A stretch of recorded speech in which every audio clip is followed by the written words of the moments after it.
έμεινε μόνο ο τυχοδιοκτισμός και η συναλλαγή. Και όταν μετά τις 8 του Μαρτίου οι κύριοι αυτοί θα έχουν εισέρθει στη Βουλή, τότε θα χύσουν όλο το δηλητήριο που κρύβουν μέσα τους. Ο φτωχός λαός θα υποφέρει. Οι πλούσιοι θα γίνονται πλουσιότεροι και οι φτωχοί φτωχότεροι. Με ρωτούν ποιο κόμμα είναι καλύτερο. Απαντώ, σάπια και τα δύο.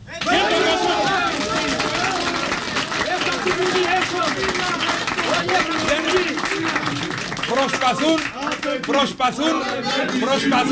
Ο λαός απαιτεί, ο Λεβέντης στη Βουλή. Ο λαός απαιτεί, ο Λεβέντης στη Βουλή. Ο λαός απαιτεί, ο Λεβέντης στη Βουλή. Προσπαθούν να μας υποχρεώσουν να διαλέξουμε μεταξύ Πασόκ και δεξιάς.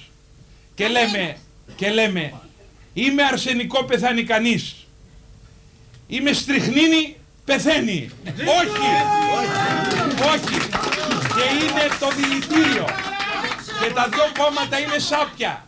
Δεν ήταν μόνο η τροπολογία του Πάχτα.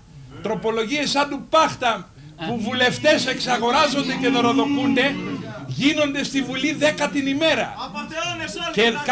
Και κάνουν οι βουλευτές δήλωση μετά τις εκλογές στη Βουλή δείχνοντας 10 εκατομμύρια ο καθένας, ενώ ξοδεύουν 1,5 δισεκατομμύριο. Είναι λεφτά που έχουν κλέψει με τροπολογίες σαν του Πάχτα και δεξί.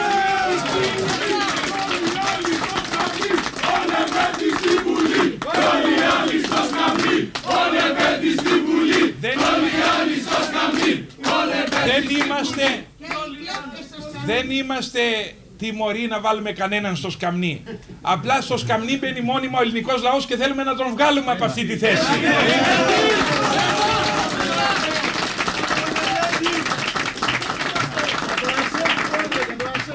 Δεν θα διαλέξει ο ελληνικός λαός ούτε Πασόκ ούτε δεξιά, γιατί και τα δύο κόμματα είναι δεξιά. Και ο Φλωράκης είναι δεξιά.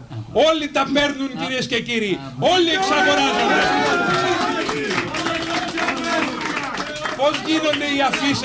Πώς γίνονται οι αφίσες του κυρίου Τσοβόλα. Πώς βάζει σποτάκια ο Καρατζαφέρης στις τηλεοράσεις. Ποιος έδωσε λεφτά στον Καρατζαφέρη και ανοίγει γραφεία. Κυρίες και κύριοι, πρέπει να ξέρετε κάτι. Όταν βλέπετε πολλά γραφεία, πολλά σποτάκια, πολλές αφίσες, πρέπει να ξέρετε ότι τα πιάνουν. Αυτό πρέπει να ξέρετε.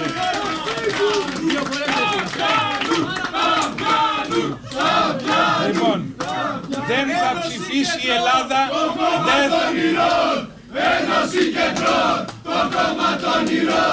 Δεν θα ψηφίσει η Ελλάδα ούτε Πασόκ ούτε Νέα Δημοκρατία. Βεβαίως τα κόμματα αυτά θα προηγηθούν. Αλλά